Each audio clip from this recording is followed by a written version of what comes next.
I have this great tool that I use whenever I'm frustrated and confused about a problem in my life that I thought I was working on, but then I realize I'm not getting anywhere. I'm stuck.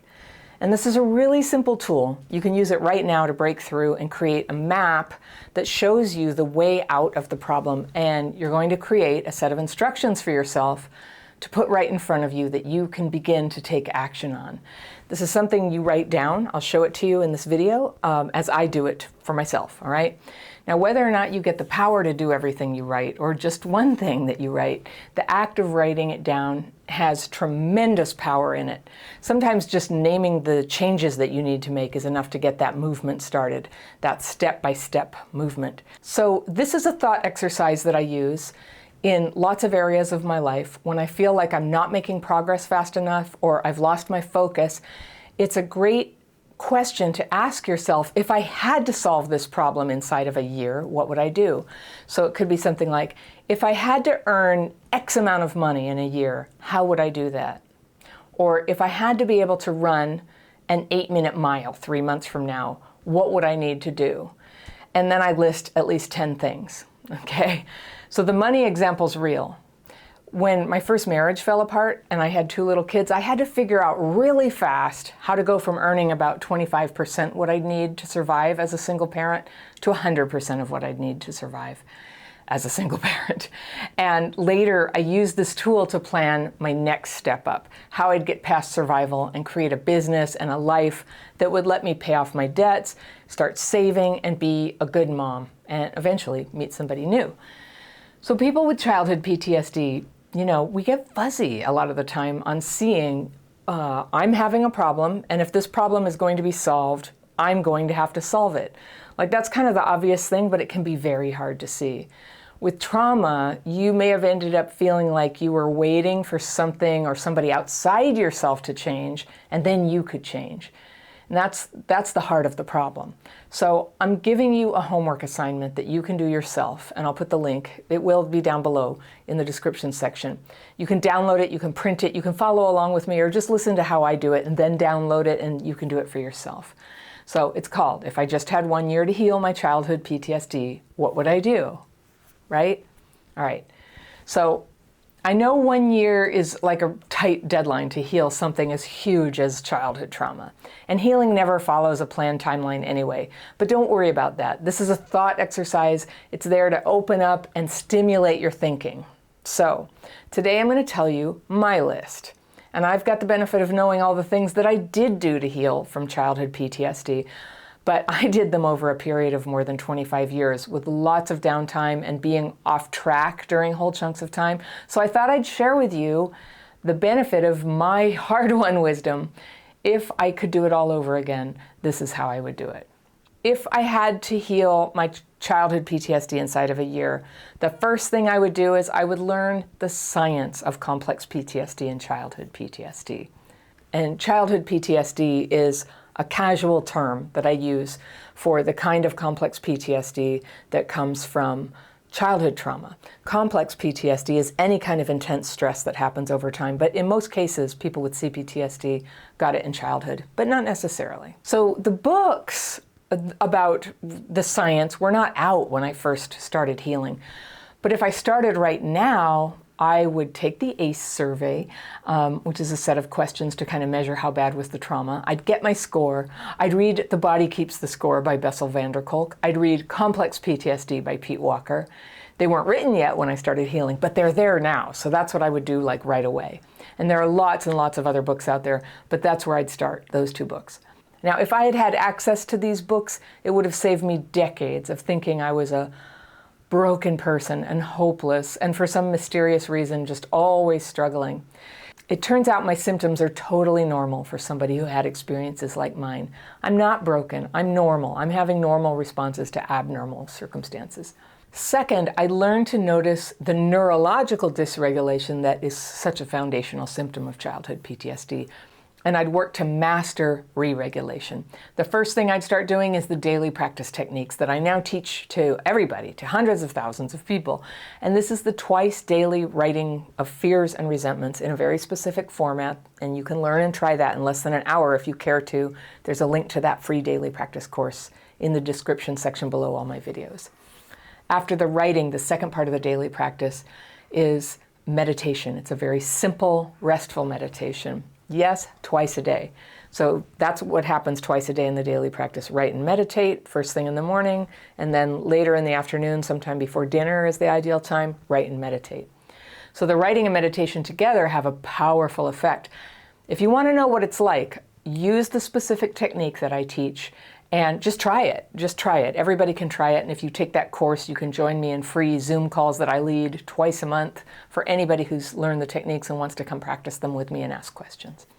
So as it happens, I did learn the daily practice 28 years ago, but back then I had no idea what was wrong with me or why using these techniques made me feel better.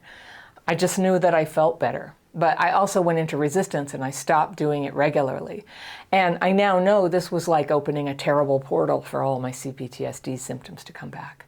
So if I had my healing to do over again, I'd quit messing around and I'd just be religious about my daily practice, and I'd really do it thoroughly, twice a day without fail. And I would not quit because somebody in my life found it inconvenient. And I would not quit because things didn't always go my way. What I know now is that when things don't go my way, a lot of times that is progress. That's what it looks like, is something that's not working falls away. Also, it's just safe and smart to keep up your healing practice through good times and bad.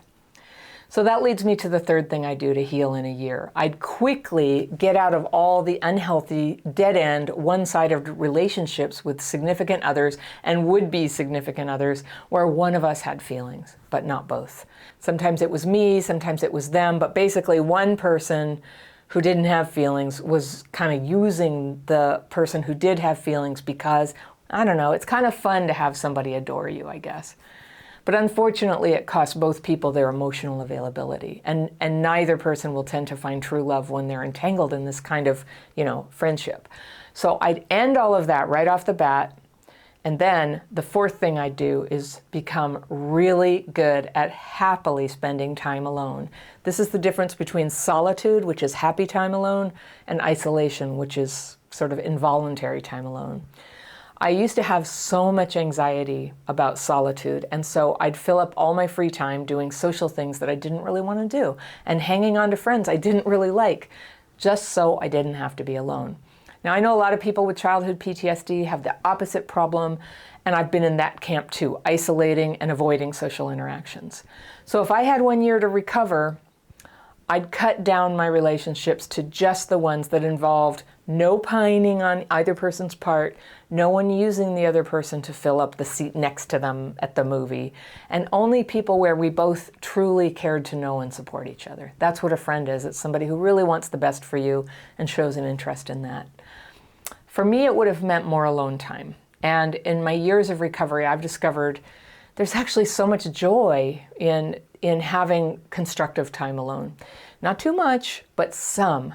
And to be good at it gives you freedom so that you don't have to cling and hold on to relationships just because you can't deal with the thought of a weekend alone. A weekend alone can be wonderful. You can take trips alone, visit museums alone, go hiking alone, you can work alone, you can go to the movies alone. And after the pandemic, actually going to the movies at all is right up there with my great joys.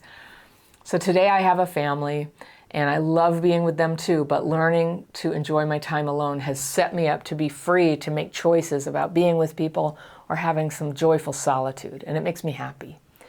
So the fifth thing I do is stop spending my money on two things that I was using out of desperation to feel better: therapy and cigarettes. I know saying therapy is a shocking thing. Let me explain. So first of all, quitting smoking is obvious, right? And I was able to do that after about 3 years of healing. Very expensive habit. Quitting therapy was counterintuitive, and that happened about the same time. So I realized that therapy is really helpful and often even life-saving to people on this channel. If you've watched my videos, you've heard my own story about how, for me personally, talking about my trauma in therapy was dysregulating and emotionally and neurologically destructive.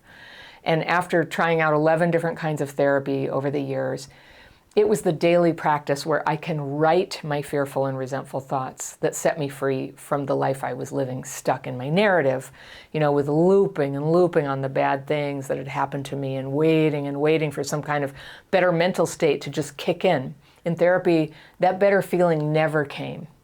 In the daily practice, which happens to cost nothing, it was like the sky opened. In the daily practice, I just had to do it over again. That's all. All I had to do was repeat, but it was always in my hands to do that. So when I started having that way to kind of release all the intense emotion of having CPTSD, all the losses, all the struggles, everything started to calm down. So that allowed me to stop smoking, and about the same time, I was able to transition easily out of therapy. And then I saved thousands and thousands of dollars. So if I had it all to do over again, I would have magically found the daily practice much earlier in my life. I would have gotten rid of the cigarettes much earlier. I would have completed my therapy much earlier. And I would take all that money I spent and I'd put it in tech stocks. And now I'd be a jillionaire. Oh, well. The sixth thing I would have done if I had it all to do over again. And no one ever told me this back then, but it's strong exercise. It is so good for re-regulating. It's good for calming emotions, and who'd have guessed, it's good for your heart, your lungs, your muscles, and pretty much everything in life. So now that I exercise, I have so much more confidence in the world. I feel prettier, I feel healthier, I feel younger, even though I'm way older than I was back in those days when I did not exercise. Okay, the seventh thing I'd do if I had it all to do over again, I'd stop all the negative stuff in my life, starting with my own trash talking of other people and their opinions, their religion, their politics, their taste in food, their music, their choice of partners, pretty much everything. And I would instantly challenge myself on all my negative beliefs that require black and white thinking. And these people are good, those people are bad. This person's perfect, this person's evil. And I'd completely embrace the understanding I have now that everything is complicated and we're all working out a way to do the best we can. And I'd quit being so judgmental. I'd quit telling people how they should change. I'd stop putting myself down. I'd delete all the music I used to listen to that was about death and heartache and revenge and being crazy and getting betrayed and self-pity. Or I'd delete most of that music anyway. I mean, some of it's kind of good, right? But I know that it affected me in a bad way. I know that it can be trauma triggering just listening to music about despair. The eighth thing that I'd do is I'd be a better friend. I'd go to people's weddings when they invited me. I'd call them back when they called. I'd accept them and not abandon them just because I was triggered or busy. And the ninth thing is I'd be a good worker. It took me so long to learn this. When you take a job, your job is to make the boss and the organization successful, period. And I used to make everything so much about my feelings and how I was treated, which sometimes was awful. And the jobs where it felt like that, where that's what I was experiencing, those are the jobs that I was supposed to leave, but I didn't. I hung on to those jobs and just kept waiting for other people to change. And I complained and I talked behind people's backs about it, but I stayed, and I regret that. So that's something I would do differently. I would move on to a job more aligned with my own values, my own abilities, and my goals. And then I would enjoy, like, doing my very best. I love doing my best. That's a very happy thing, actually. The 10th thing I do, and I'm happily married now, so this one is moot now, but it would have changed my whole life if I'd have learned this earlier. If I were single and I had 1 year to heal, I would learn to date. I never knew how to date. I thought that dating was just finding yourself all in an emotional bond with somebody because you already had sex with them. And there was a mutual attraction that drove you to that, and then retroactively you would try to change them into the person that you were hoping they were in the first place. No, it turns out dating is supposed to be a getting to know you process with people to see if they might be someone with whom you'd later want to become committed to. And in my case, I knew that I wanted marriage. I always knew this is what I wanted. But you wouldn't know it by who I dated or how I handled myself in those relationships. I know my confusion around this was from my childhood hurts, but the trauma that bad relationships brought into my life was probably even worse than the trauma from childhood. And worse, even than that, I caused other people to suffer. So I'd completely change that if I had to heal in a year. Zip, done, goodbye. So that's my 10 things. And if you are in my courses, you've done this type of exercise before, because I'm all about how good it feels to face the truth, even when you thought it would be terrible, and then to take really practical steps to make changes. So you deserve those changes. You deserve a good life. If you want to write your 10 things down, I made the worksheet and I put the link below where you can download it. I'm not checking your homework. This is just so you can try this exercise and see if it inspires you and helps you make a map of and dream big about your next steps. It's not a crazy goal to change your life in a year. Some parts of your healing are going to take longer, of course. But if you're ready and you're willing to do what it takes, jump in. There's so much that can start feeling better quickly. You probably already know what to do. And if sticking with your resolutions or your intentions to change is hard for you, one thing you can do is get support. One way you can do that is to become a member of Crappy Childhood Fairy. Membership is the inner circle, and you get access to all my courses, my monthly webinars, the group coaching calls I lead twice a week that are just for members, and an incredible group of fellow travelers, people, men and women, who take part in our secret Facebook group, supporting each other, organizing daily practice calls at different times throughout the day, just enjoying friendship with people who understand what it's like to have CPTSD and who are walking the same positive path of healing that you are. So you don't have to accomplish everything you write on your list of 10 things that you would do if you had only a year to heal. But doing the exercise might energize you to stay on the good path and open your mind to what's really possible for you. Everything is possible for you. Childhood trauma is a thief of your mental focus, your confidence, your energy, your love. But you deserve to recover those things. They're yours. Recover what is yours. Be bold and become your full and real self at last. You're beautiful. You are real. Don't let anybody tell you that it has to take forever for you to become fully real and fully beautiful as you were meant to be. You were born for this. You're made to heal. This is your birthright, and you've already come this far. So be proud of yourself. I love you, and I'm so proud of all you have done to recover and bring your love and your light to this world. We need you, and we're on this path together. So Happy New Year, everybody. I'm leaving you with a video of what it feels like when you're healed. So be well, and I'll see you very soon.